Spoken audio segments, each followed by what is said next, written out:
Samantala, sa ibang balita, tutulong daw ang tanggapan ni Vice President Sara Duterte sa mga Pilipino na aresto sa Qatar matapos ngang magtipon para kay dating Pangulong Rodrigo Duterte.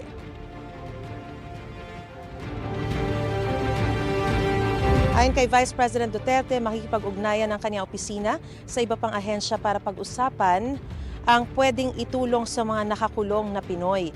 Una nang sinabi ni Migrant Workers Secretary Hans Leo Kakdak na physically okay ang mga naarestong Pinoy at nakausap na sila ng ating labor attaché sa Qatar. Hinihintay pa ng DMW ang investigasyon ng mga otoridad sa Qatar para mabigyan ng legal assistance ang mga Pinoy. Una nang pinalaya ang 3 Pilipinong menor de edad. Sa ilalim ng Qatari law, hindi basta-basta pwedeng magdaos sa mga pagtitipon na may kinalaman sa politika. Maraming salamat at ingat. Maris Umali, live po mula sa The Netherlands. Gusto mo bang mauna sa mga balita? Mag-subscribe na sa GMA Integrated News sa YouTube at tumutok sa unang balita.